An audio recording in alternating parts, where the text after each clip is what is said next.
Hey, I'm Kylie, former NICU travel nurse and founder of Passports and Preemies, and you're listening to Clocked Out, Life Beyond the Bedside. This podcast is for nurses who are ready to ask, what else is out there for me? Each week, we dive into what it means to thrive as a nurse beyond the hospital walls through conversations about burnout, alternative careers, travel, financial freedom, and wellness. Whether you're deep in burnout or just craving more freedom, you're in the right place. It's time to redefine what life after clocking out really looks like.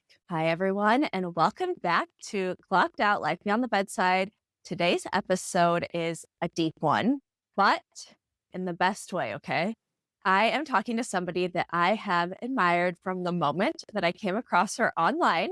Her name is Penny, but you might know her better as Hospice Nurse Penny on social media. She's been a certified hospice and palliative care nurse for over 17 years, although she has recently retired. And she has made it her mission to normalize conversations about death and dying, but with a healthy dose of compassion and a little bit of dark humor, too. If you follow her on social media, you'll know what I'm talking about. What really struck me about Penny is that her story didn't start in a hospital or clinical setting. She went to nursing school at the age of 40 after struggling with addiction, after spending time in jail, and after experiencing the death of a loved one, an experience that ultimately became her calling. She is proof that you can rewrite your story at any point. I think that you will become very, enamored and inspired by her story. And it's never too late to live the life that you dream of, which is something that I preach to you guys every single episode. And that some of our greatest heartbreaks lead us exactly where we're meant to be. Penny hosts a podcast called Death Happens, and she wrote a best-selling book called Influencing Death, Reframing Dying for Better Living. You guys, I have read this book. I'm in the middle of it right now. I wanted to finish it before this episode, but I just wasn't able to. It is really, really, really good. I have read a lot of books about people that have online personalities, and usually I'm quite bored. But Penny's is amazing because she really talks about her life and her struggles. And then she also talks about hospice nursing. So it's a really interesting mix of life lessons and inspiration and a little bit of sadness too. But today we're going to talk about what it takes to become a hospice nurse, the biggest lessons that she has learned from walking people through their final moments, and why you should absolutely not wait to start living a life that feels good and aligned. So let's get into it. Hi, Penny. I kind of want to jump right into the juicy part of your life. I am a big fan of your TikTok, and I have basically watched all of your videos, and you're very, very, very open, which I love. I've heard you say that you have spent time in jail, struggled with drug addiction and alcohol abuse, and you didn't go to nursing school until you were 40 years old. I think that level of honesty is so rare, but also extremely powerful. Do you mind sharing a little bit about your journey and how that led you to hospice nursing? Yeah. So I had a rough start when I was in my 20s, failure to launch, other than Yeah. launching into drug addiction and alcoholism, and gave my son to his dad when he was 4 to raise, went to jail several times. And finally, when I was in my late 20s, I ended up in a situation where I felt like I needed to do something about my life. Basically, I got fired from a job and I couldn't bear to tell my parents that I had yet again screwed up. And I decided at that point that I needed to do something and I went into treatment. From that point on, I really started to turn my life around. I found somebody new, got remarried, had 2 daughters, got my son back into my life. And about 10 years into our marriage, we decided to get divorced. And I had been a stay at home homeschooling mom and didn't have any career. So I'm looking through the want ads, thinking, what can I do to not end up being on welfare? Nursing was something that was in popular demand. So I thought, well, I could be a nurse. At one point in my life, I was a vet tech. And Mhm. because of my past, I just had this need to do something that I felt would be giving back, like service work. And all nursing is service work. But I had this experience with hospice about a year before when my husband's stepmother died on hospice. And the nurses were just so I mean, they were just amazing and they did such sacred work. And I felt like that's it. That's what I should do. I also Mhm. had severe death anxiety. I had worried about death and dying so much and thought, well, maybe if I'm exposing myself to it a lot, that'll help with that. I just felt like this seems like something that I can do. And having my past, going through what I went through, really helped me to be a better hospice nurse, to be able to be empathetic to people who were in situations that other people might deem them not worthy of good care, if you know what I mean. Like I've had patients who were homeless or they were also drug addicted actively. And I felt like I would be able to care for them without judgment and was. I think a lot of the hospice nurses that I know, probably most of them, have very strong shoulders. It's not a job that just anybody can do. You have to have a real strong constitution to be able to do it. And I just think that what I went through in my earlier life, the bullying, the addiction, everything that I went through helped to formulate kind of that strength in me.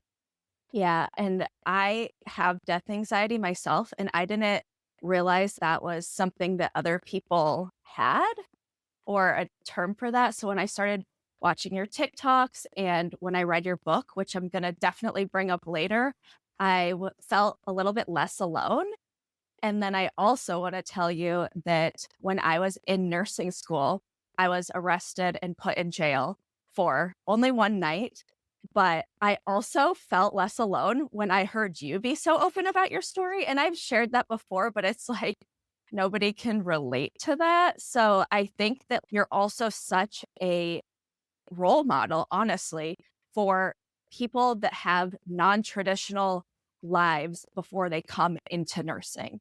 And Thank you. so my hat is off to you for Thank you. being so open.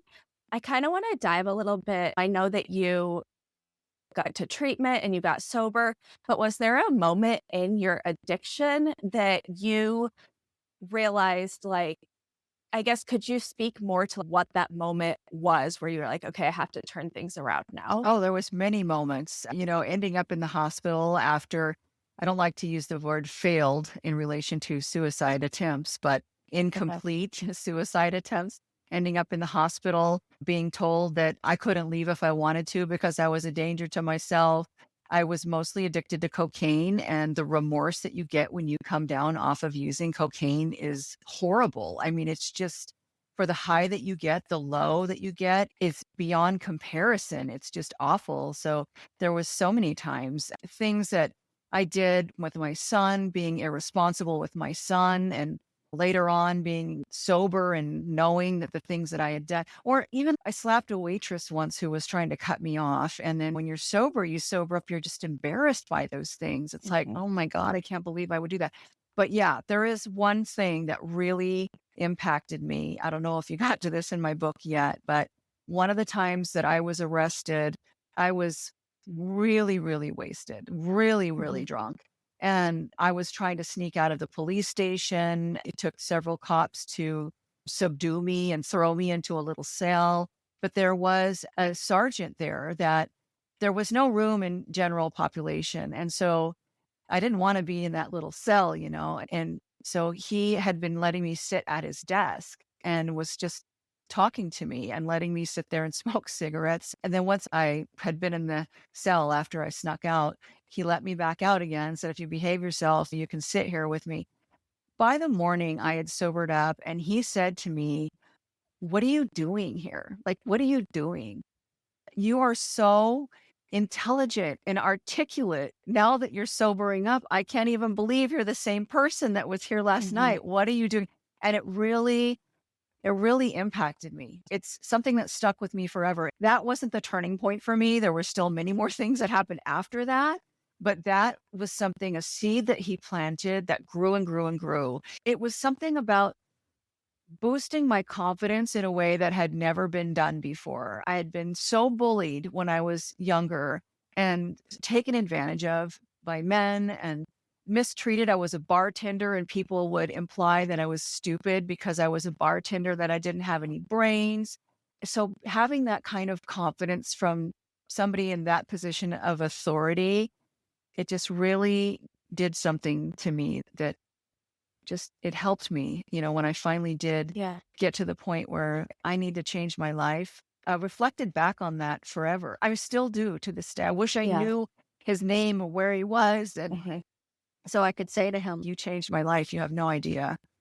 That is very powerful because, and obviously it's very different, but a cop said to me the same thing. He came in and I was being very belligerent. He said the same thing. What are you doing? At the time, I was like, oh, what do you mean? But now looking back, I'm like, oh, okay, that was really actually very helpful. Like, what am I doing? I also want to say, I think it's that no bullshit approach that Mhm. helps me to be the way that I am on social media, to Yeah. be direct and shoot from the hip. Yeah. I know pretty much everything about you and you don't know a lot about me. But when I'm watching your videos, I'm like, okay, I feel like I'm not as open as you because I'm a little bit more nervous, but I kind of feel like Nurse Penny and I would get along. So I was really excited to interview you for that reason. Now, I want to talk to a nurse that might be considering going into hospice. When I was in nursing school, I don't even remember having curriculum on hospice. I know that you said your husband's stepmother, Mhm. ex-husband's stepmother. So I know you knew what hospice nursing was, but when you were in school, did they bring up hospice or do you have to advocate for yourself to go into hospice? So there was an hour-long lecture. That's all there was. There were Okay. no practicals in hospice available to us. That's all we got was that hour-long lecture. So really, my interest in it did stem from my experience with my husband's stepmother. I don't think I would ever really have thought much about it, even with that lecture, had I not had that Yeah. experience. I mean, I remember even, years before that, my mom telling me about someone who was a volunteer for hospice, and I had no idea what that was. I went to hostel in my mind, like the hostel where people go and stay. And Mhm. that's what I thought. Is that what she's talking about? I didn't even know what it Yeah. was, Yeah. So it really was that experience that I had. The lecture was good too. The nurse practitioner who lectured on that provided a lot of information, probably more than they do in a lot of other programs. And so that helped. But it was just having known what those hospice nurses did for my mother in law. And my mother in law started off in a hospice care center because she had symptoms that were unmanageable at home. And then she went to home. So I had the experience of seeing these hospice nurses in the care center and then seeing them at her home as well. So there was like, oh, there's like these different sides to hospice nursing. Yeah. I thought hospice nursing was only at home nursing. I didn't realize that there could be a hospice care center as well. Oh, yeah. Yeah. So they're not very common. And I worked in two different ones. That was my groundation in hospice, was working in hospice care centers for the first 7 years, two different ones. And they're really more for patients who are a higher level of care. They need to have symptoms managed that can't be managed at home. And so that's Okay. usually what happens is they end up in a hospice care center. So it's very short term and the intent is to send them back home. But because people often will have an exacerbation of symptoms close to the end of their life, they're close to dying, they usually almost always died in the care center. So I was steeped in at the bedside, in your face, death and dying every single day for the first 7 years of my life as a hospice nurse. Do you feel like that being your introduction into hospice nursing was emotionally and mentally challenging at all? Or you just have the personality that you really thrived in that environment? I just really thrived in it. And Okay. that's not to say there were never emotional challenges because there are. There Right. are situations that are gut wrenching and sad for sure. But I just thrived in that environment. I felt so honored to be able to be with these people at the end of their life. It was just such a gift to me to witness people leaving this earth. It helped form my spiritual beliefs, of which I had none when I went into hospice. And it helped my death anxiety immensely. And just being able to be there for people, it felt like such good work. I read in your book that, okay, actually, some things I'm like, did I see it on TikTok or did I read it in the book? So one or the other. And you were talking a little bit about your spiritual journey and how I don't want to butcher it, so please correct me, but maybe when people are close to dying, they might be reaching or speaking to somebody that's not there. Hmm. And my uncle was on hospice and he died of cancer. And the day before he died, my parents said he did the exact same thing. He sat up in bed and was reaching and saying, he was saying, I see Jesus and reaching. And my parents were like, that's so weird because he was an atheist his whole life. So when I saw that you said that, I was like, wow, okay. That was really impactful, I think, for Yeah. myself at least. Yeah. It was for me, for sure. Yeah. It was for me because I had no concept of any afterlife. I didn't believe and still don't believe in heaven or hell. Wasn't raised with religion. And again, with that death anxiety, worried about so much, like Mhm. what happens after we die? And then when you Mhm. see this time Yeah. and time again, and you've just been through nursing school and you learn that nothing ever really disappears, it just changes its molecular structure and the offshoot is often energy. And so I'm watching this and I'm thinking, oh, yeah, they're seeing these Yeah. things. You just can't dispute it when you're watching it Mhm. happen in front of you time and time again. And it's the same consistently. It's usually people who have died before them that they're Yeah. seeing. And I think that if you don't see it for yourself or you have someone very, very close to you explain it to you, you don't understand. And you might just think, oh, that's kind of woo woo, but whatever, you know? Hmm. Hmm. Okay. So you graduate nursing school and then you just Googled where are hospice jobs. So I first started as an LPN, a licensed practical nurse. And Okay. for some reason in my mind, I thought you had to be an RN to be a Mhm. hospice nurse. I don't know where I came up with that, but I thought you Mhm. did. And so I thought, well, I first am going to be an LPN because I just need to get out of this situation with my husband and get a job. And then I'm going to go to school and become an RN and then I'll be a hospice nurse. So I started working in a clinic and I worked in a family practice clinic for a year. And then I thought, okay, now I need to get on this pathway to becoming a hospice nurse. I'm going to go work in a hospital and get some clinical skills. So I went to work in a hospital. I also started dating a man who's Mhm. now my husband. When I'm driving to his house, I'm seeing this hospice house that's being built coming soon, hospice house. And I was Yeah. like, oh, and I'd go to his house and I'd say, I am going to become an RN and I am going to work at that hospice house. Yeah. Well, I worked at the hospital for 3 months and then they did a layoff of LPNs, which happens a lot Yeah. in hospitals. They laid us Mhm. all off. And I thought, I'm just going to go and see if they hire LPNs there. And they Mhm. did. They had one LPN position available and they hired me. And Nice. I was in. That was it. Yeah. Today, can you have your LPN and go into hospice nursing? Do you Yes. know? Yeah, you Okay. can. There's not as Okay. many positions available, Okay. but definitely we use a lot of float positions, so Yeah. they can go see patients after hours. Okay. Okay.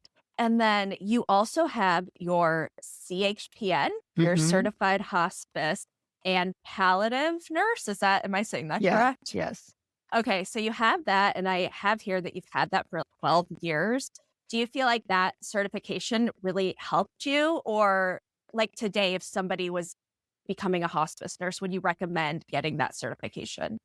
You don't need it to get into hospice nursing, but any certification is always just going to help bolster your experience and kind of rise you to level above to have Mhm. that certification. I always think it's good. Like you said, I've been certified for 12 years. It's not something that has really helped me in terms of getting a job, but I've only worked for 3 hospice agencies. Mhm. It helped me get more pay, but it does Mhm. give me more credibility for when I'm doing keynote speeches and that type of thing. It Yeah. gives me Yeah. more credibility. So I think certification is really important. Mhm. It does just demonstrate a level of expertise, and you are considered a subject matter expert when you are certified in something. Yeah. Okay. Explain to us a day in the life of a hospice nurse, but maybe when you're doing home hospice. So, I'm retired now. Uh, Yes. Yes. Newly retired, right? Newly retired as a home hospice nurse. It was starting off at home and checking to see what's going on for the day. You're doing a lot of case management. So you're making a lot of phone calls to other providers, you're arranging treatments and that type of thing. You're coordinating the care of the care team, which is going to be the nurse, a social worker, a chaplain, a hospice aide. You're doing all of that. And then you're going to see patients. And sometimes you might drive to see a patient and you're there for 20 or 30 minutes. Everything is good. They're stable. Nothing is needed.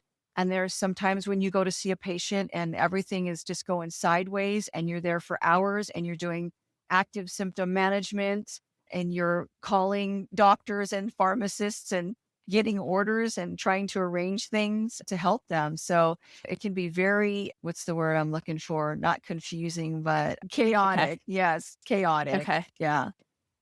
I don't know anything about hospice nursing, but for some reason, I have this thought in my head that the hospice nurse is always present when the patient passes away. Is that true? No, that's not true. Okay. Yeah, and that's a misconception that unfortunately a lot of people have, is that we're going to be there taking care of the person through the end of Mhm. their life, or that we will be able to drop everything and be there when they're dying, which can happen unexpectedly and much more quickly than we anticipated.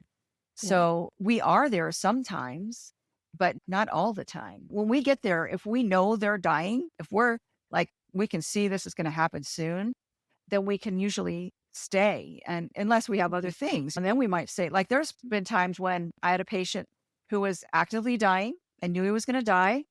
I had other patients on my caseload. The family was very confident in their caregiving. And I said, I could stay if you want, but I think you've got this. And they were like, yeah, we're fine. And Yeah. and so I left and went and saw other people. And then there are times when I can just tell that they need me there for that extra support. And I'll pick up the phone and call my agency or my next patient and say, I'm going to be a little bit late and need to stay longer. But we usually can't stay for hours and hours and hours on end unless we're doing active symptom management. It's just not Yeah. something that we can do according to the Medicare, how Medicare works. I think that would be really, for me, it would be hard to be bonded to a family and then not be able to be there during the passing if that's what the family wanted. I mean, I'm not cut out to be a hospice nurse, but that would be something that I would really, really struggle with. I know. Well, first of all, yeah, you can bond with families for sure, but you still have to have your emotional boundaries. So you have your professional Yeah. boundaries and then you have your emotional boundaries because you have to remind yourself, this is not my person. This is not my family. I'm here to do a job. And if those lines get blurred, it's harder for you to be their nurse. It's harder for you to Mhm. be objective. So Mhm. that's really, really important. But also, you're preparing them. The biggest part of our job as a home hospice nurse is to teach the family how to care for the person. That is literally the number one thing that we do is educate. We educate on how to Mhm. care for them. We educate on what to expect. We educate on what's normal. And if we've done a good job, then they shouldn't need for us to even be there when their person takes their last breath. They're confident in taking care of them. They know they're not afraid of what's going to happen and they don't need us to be there. You said that you felt like hospice nursing or nursing made you more empathetic, but in your personal life, did it make you less empathetic? Because I feel like nursing, I have retired now as well. And I feel like it has made me the most unempathetic human being now. Like, and it's sad and it makes me sad, but I feel like because you see so much death and dying. I wouldn't say unempathetic. I would Okay. say, I mean, it is hard when people are complaining about things Hmm. and you have seen a 20-year-old who died from a horrific cancer. You know what I mean? Yeah. It's hard to see that and not feel a little bit jaded towards them. But it's also important to remember that we're all human and we are all going to have to face things that are challenges for us. And they may not be as challenging as what other people are going through, but there's still challenges nevertheless. And to try to have a little compassion for them. Mhm. Um, Yeah. maybe not empathy. How about not empathy, but Yeah. compassion? Well, I'm usually able to hold my tongue, Mm. so people don't know that I'm in my head rolling my eyes at them. But also the boundaries thing, I think there's 2 kinds of nurses. Nurses that don't have boundaries, and that's something that they probably need to work on, but then nurses that have really good boundaries, and after a few years I worked in the NICU, I became good at having boundaries, but then that also spilled into my personal life in a way that was hard to explain to my friends and family because I just could take myself out of certain situations, even if it had nothing to do with babies or NICU. But I had a hard time kind of I don't know, do you get what I'm saying? Or I'm the opposite, and I okay, immerse myself into situations. And actually, I did this even before I became a hospice nurse. When there is somebody who's in need, I am immersed in it. And then okay, when they don't need me anymore, I tend to pull back, which I don't think that's the greatest quality that I have okay. because I'm there, I'm there, I'm there. And then it's like, you've got this, I'm out. So, Mhm. an example of that would be my mother in law. When my mother in law was going through some serious health issues, and I was the one who was the nurse and needed to coordinate with the doctors. I was all in helping to find her placement and getting her meds set up. And I would go there to her apartment often and take care of her and take care of her Medi-set for her and problem solve all the things that were going on. And now this isn't working because she fell and broke her hip. So now we got to get her somewhere else. So let me figure out the placement for her now. Let me do this. Let me do that. And then when we finally got to a point where she's in a nursing home, I pulled back. And to be fair to myself, I don't live where she lives anymore. I moved across the state. When I lived in the same area, I could see what was happening and I could call the Department of Health and say, "Hey, what's going on?" Or I could call the nursing home and say, "I think she has a UTI. You need to do a culture and get her on some antibiotics. This is how she acts," and really advocate for her all the time. But then when I moved away and I'm not as involved with her anymore, it's been easier for me to say, my husband, his sister, and his brothers should be taking care of this. I just have become busy with other things now. So, like, the need for me isn't as intense as it was in the beginning. And so Yeah, I've kind of pulled back more. So, that's really my MO. But when my kids scraped their knee, it was harder for me to be like, "Oh," yeah, I'd be like, "It's nothing. Slap a band-aid on it. What's the big deal? yeah. Really need me and I'm there for you, or you only kind of need me? I'm sorry, I'm out." Yeah. I don't have kids, but my husband and I would eventually like to try. And I am I will have a hard time going to the hospital for anything. And he's the biggest worrywart. And he's already talking about like diaper rashes and taking them to the doctor about a diaper rash. And I originally was like, that's insane. And then finally I was like, oh, in France, the doctor's free. You should go take the baby that we don't have to the doctor. I will have my own time by myself. That is fine with me. So, That is definitely a valid point because my daughter recently, she's an adult. All my kids are adults. She's an adult. She's a social worker, but she's a pole dancer in her spare time. And she was mhm, getting ready for a competition and she fell off the pole and she called me and she said, "I injured myself." And she sent me pictures and she's in North Carolina. And I was like, "Yeah, that looks pretty bad." She's like, "I don't know what to do. I don't know if I should go to urgent care. I'm not sure what I should do. I think it might be broken." And she's like, "My insurance just ended because I just switched jobs. I don't have insurance anymore. I don't know what to do." And I was kind of like, "Well, maybe just yeah, wait and see what's going on. Wait till yeah, tomorrow." And it's broken. She broke it. It's broken.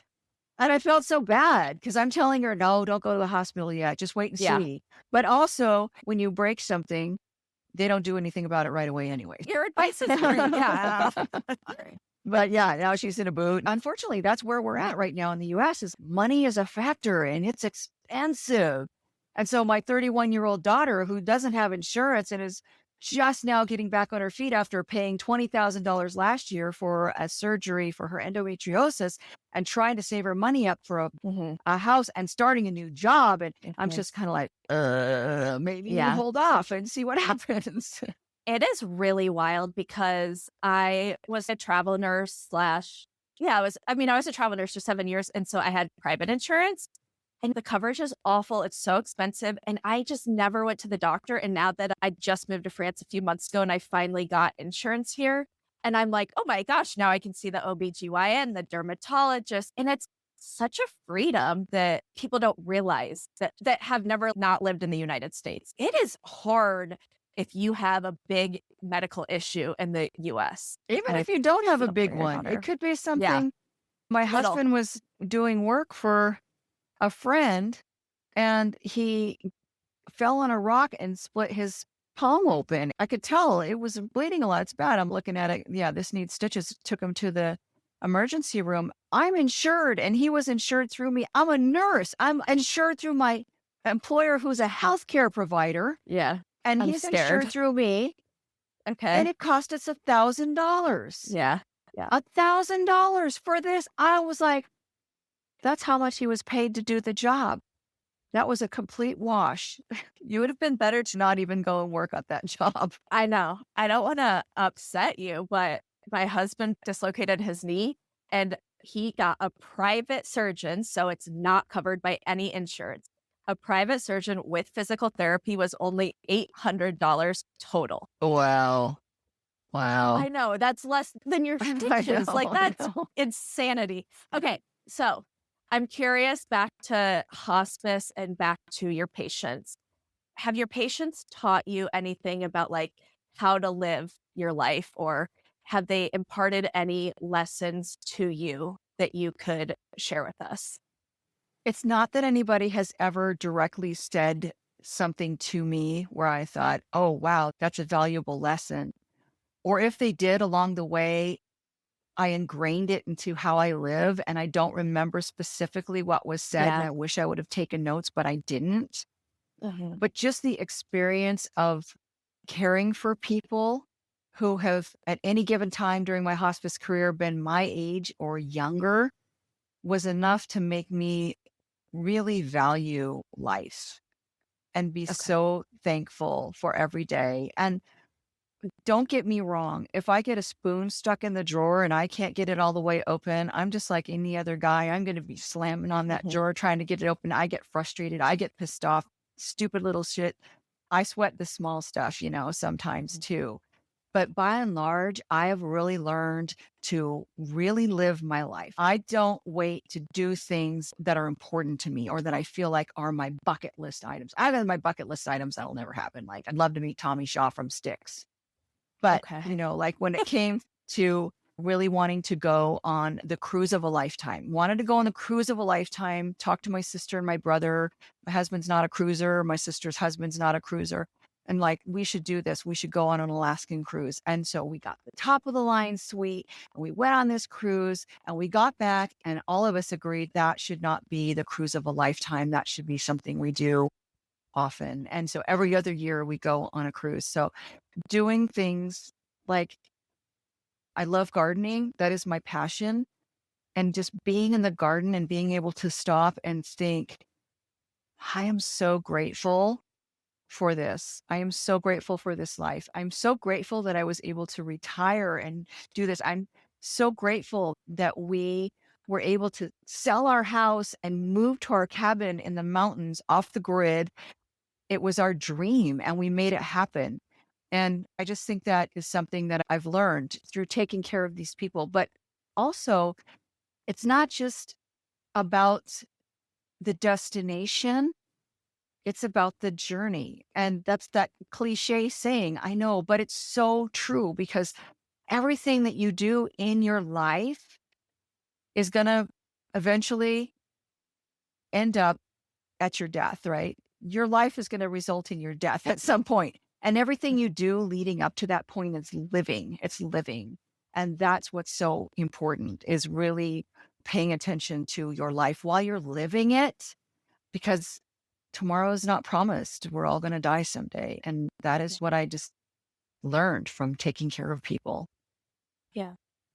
What do you think that the American healthcare system gets wrong about death and dying, or public perception? Oh gosh, there's so many things, but specifically related to hospice, it's just that hospice is for the end of life when it's really for people with a life expectancy of 6 months or less. And you don't get booted off if you don't die in 6 months, as long as you continue to meet that eligibility criteria, and that it's giving up hope to go on to hospice, that you're giving up hope.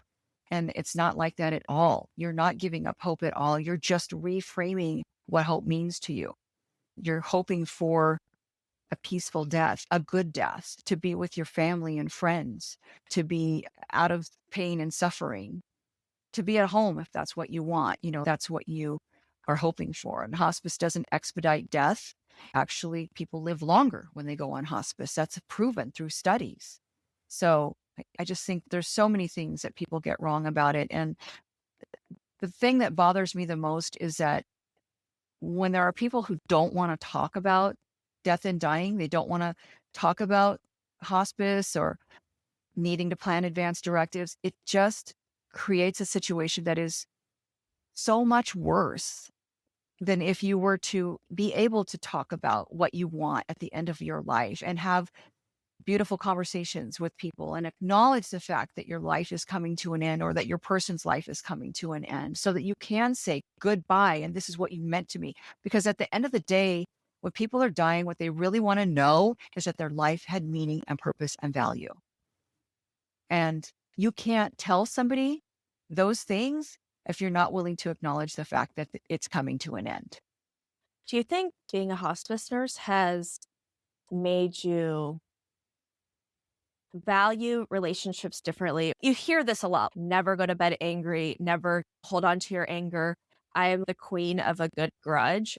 But do you feel like being a hospice nurse has helped you in that sense? Yeah, I think so. And I've never really been one to hold a grudge, but I do feel like it's important to try to resolve differences with people you care about, so that you aren't in a situation where they die and you feel so much guilt and regret because things were bad. You left things Yeah. in a bad way. Yeah. Okay. I want to talk about your book. So I'm going to talk about it before you talk about it. You guys, I have read a lot of books from people that I think have interesting lives. And usually they aren't very good. But your book is like such a good mix of both your life and hospice. And it's super interesting. It's such an easy read. I haven't wanted to put it down. I'm a little bit upset that I wasn't able to finish it before our interview. But I have to say, you guys, I think you should go buy it. You tell us what the title is. Influencing Death, Reframing Okay. Dying for Better Living. And did you write it yourself? Yes. Wow. How Yeah. long did that take you? Well, some of the stories I wrote 15 years ago or more as a hospice nurse. I wrote these stories while I was taking care of the patients. Yeah. And then when I really put pen to paper, I would say, or fingers to keyboard, it took me a few years to write it. There was some editing. My daughter helped me a lot with editing. And Yeah. then I did have an editor through my publisher. You can buy the book where? It's anywhere books are sold online. It's on Amazon. It's on Barnes and Noble, Tertulia, Audible. There's an audio version that I narrated. That was Okay. important to me because I never have time to sit down and read a book. So I love Okay. audiobooks. There's an e-version. I have a website, hospicenursepenny.com, and there are links there to it. It's available also in the UK through Amazon, in Okay. Canada, in Australia. I bought it on my iPad, which I think is pretty old school of me, but I bought it through my Books app. So you can also buy it there, Yes. everybody. Yeah, books.com has it. Yeah. Okay. Before we wrap up, there's two questions that I always end on. So my first question for you is, now that you're newly retired, give me what you hope that your life is looking like in 5 years. Oh, gosh. The first thing that I picture in my mind when you say that is my garden and the things in my garden that I have planned that are going to be huge and fruitful. Yeah. I see myself in 5 years just still continuing to live in the mountains, to have peace, to just do all the things that bring me joy. I'll Yeah. still be on social media, I'm sure, dancing around and pointing at words like a fool to try to educate about death and dying in hospice. I'm not going You're really anywhere. good at it. Yeah. that I'm still going to be doing. I'm just spending time with my family and friends and living life large as much as I can. And what is your favorite place that you've ever traveled to? Boy, that's a hard one. I've traveled a lot and I really loved living in Okinawa, Japan. I didn't like it when I first Oh, moved there, but after a while, I really, really liked it a lot. okay. We're honeymooning in Japan, so Oh, that okay. makes me very excited. Yeah, Okinawa is an island that's south of, Okay. it's very tropical. I Mm. actually think that's on my husband's because he likes to dive. Can you dive there? Oh, yes. Oh, yes. Yeah. Diving Okay. is big Yeah. there. Yes. Okay. Yeah. Very, Yeah. very popular because it's tropical. So there's lots of tropical fish and stuff like that. Reefs, Okay. lots of reefs. Yes. Yeah. Okay. Amazing. Yeah. And where can people find you? And also, I didn't mention, but you have a podcast. So can you tell us about that too? Yeah, so my podcast is called Death Happens: An Insider's Guide to Dying. And actually, there's 2 seasons out, but we're on a hiatus right now because Okay. my partner, who is a hospice social worker, Hallie, and I have obtained a literary agent, and we are writing a book together called Death Stop. Oh Happens. my gosh. Yeah. Okay. Good for you. Yeah. Very cool. Yeah. You'll have to tell me when it's out because I'm sure I'll see it, but tell me because I would like to read that as well. Yeah. But as I said, I have a website, hospicenursepenny.com. There are lots of resources on there, including tips for new hospice nurses. And I am on YouTube, TikTok, Instagram, and Facebook at Hospice Nurse Penny on all of the socials. Okay. Well, thank you for talking to us and educating us a little bit more on hospice care. Thank you so much, Kylie, for having me. Thank you. Bye. Thanks so much for tuning in to Clocked Out, Life Beyond the Bedside. If today's episode resonated with you, I'd love it if you could take a moment to subscribe, leave a review, and share this episode with a fellow nurse who needs to hear it. For more on thriving beyond the bedside, make sure to follow along on Instagram and check out Passports and Preemies, where we talk travel, wellness, and building a life that works for you. If you love chilling mysteries, unsolved cases, and a touch of mom-style humor, Moms and Mysteries is the podcast you've been searching for. Hey guys, I'm Mandy. And I'm Melissa. Join us every Tuesday for Moms and Mysteries, your gateway to gripping, well-researched true crime stories. Each week, we deep dive into a variety of mind-boggling cases as we shed light on everything from heists to whodunits. We're your go-to podcast for mysteries with a motherly touch. Subscribe now to Moms and Mysteries wherever you get your podcasts.